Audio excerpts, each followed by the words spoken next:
Hola, mi nombre es Pablo y te traigo un cuento.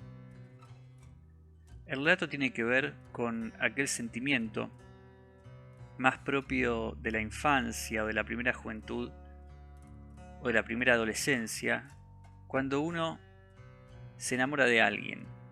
Y ese enamoramiento es más bien un idilio, una idealización, que un amor podríamos llamar maduro entre dos personas adultas, aunque no por eso deja de ser hermoso tal y como es. Espero que les guste.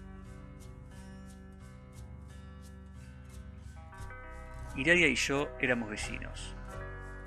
Nuestras casas estaban solo a unos pasos de distancia y, sin embargo, rara vez nos cruzábamos. A pesar de nuestros escasos encuentros, había conseguido intuir algo de su persona o de su ser psicológico. Nuestros temperamentos eran marcadamente distintos. Ella parecía encajar con naturalidad en el entorno, disfrutaba de la compañía de sus familiares y amigos, reía con bastante frecuencia y se dejaba seducir por el momento. Sus modos eran frescos, sueltos, desligados de cualquier tipo de protocolo. Yo, en cambio, prefería la soledad, o mejor dicho, la cercanía de mis personajes imaginarios. Por aquellos días, al terminar la escuela, volvía a mi casa y me recostaba a leer. El mundo exterior se me hacía una burbuja negra, densa, cargada de una inercia inútil. Las historias de los cuentos, de las novelas, me resultaban más entretenidas.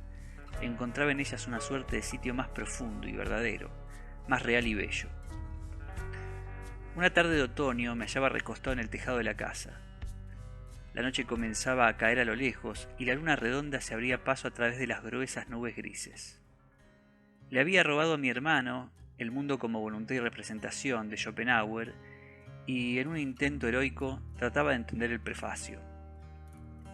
Fue cuando escuché, desde la calle, una voz dulce, grave y alegre, el inocente aullido de una pequeña loba. Era la voz de Iradia. Me incorporé y me asomé desde el tejado. Abajo en la vereda, un grupo de líneas corrían en círculos señalándose como en las prendas. Aquella escena me absorbió por completo.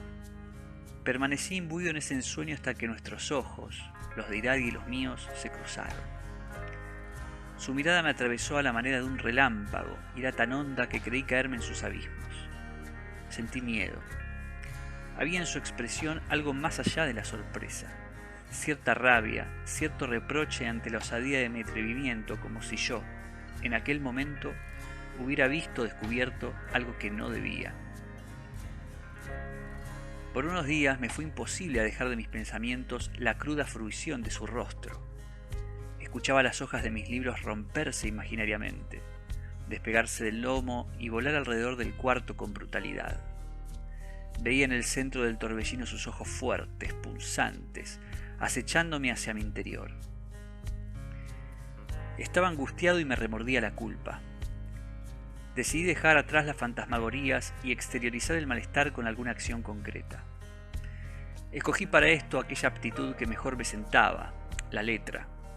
Ir de frente, manifestarle mis sentimientos, me resultaba una empresa imposible, pero en la tranquilidad de mi escritorio podía verter sobre el papel toda mi sinceridad, mi intención, mi verdad. Sería a la vez un modo de comprender el convulsionado estado en que me encontraba, canalizar el entremezclado de sensaciones, exhalar el hastío. La redacción del manuscrito tampoco fue sencilla. Ni bien comenzaba a explicitar las razones de mi desahogo, el recuerdo me retrotraía a su persona y donde había visto al demonio, ahora veía al ángel.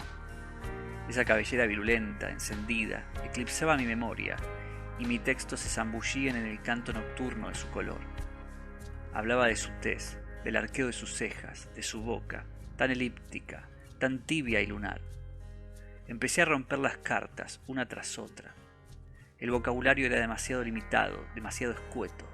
Las oraciones no representaban en absoluto su armonía. Las letras estaban muertas, apagadas, ancladas a la vasta blancura. ¿Dónde había quedado mi primera idea? Y si, prendado de su belleza, me había enamorado, allí había apuntado Eros, tendido la flecha, presto a iniciar el desarreglo que engendra la poesía. Luego de 2 semanas, a duras penas, culminé la misión de una forma a media satisfactoria. A pesar del esfuerzo, poco duró la alegría de esa aparente victoria. Un punto crucial se me había pasado por alto: cómo entregar la misiva. Este escollo significaba un terrible problema. Nunca le había dirigido la palabra y la sola idea de hacerlo me invadía de temor. Descarté la opción de dejarle un sobre a su nombre en la casa. Sus padres no permitirían que una niña abriera la carta de un desconocido sin haberla leído ellos antes. Tocar el timbre, esperarla afuera y dársela en mano requería de muchísimo valor. Me odié a mí mismo. Me di cuenta de cuánto se había deformado la situación, porque ya no estaba lidiando con la persona física de Iradia. Aquella niña material se levantaba de mañana, desayunaba, partía al instituto y llevaba una vida normal como la de cualquier otro ser humano.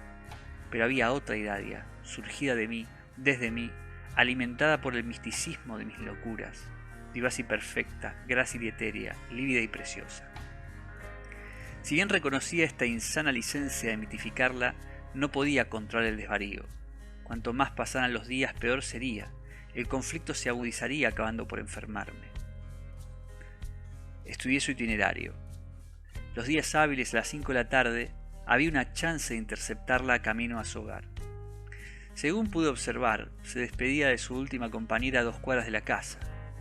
Esperaría en la cuadra de enfrente y en cuanto la viera, atravesaría la calle carta en mano. Le diría que lo sentía, que me apenaba muchísimo haberla espiado. Me disculparía, daría media vuelta y me alejaría. Era un jueves de otoño, un día entumecido por una neblina grisácea.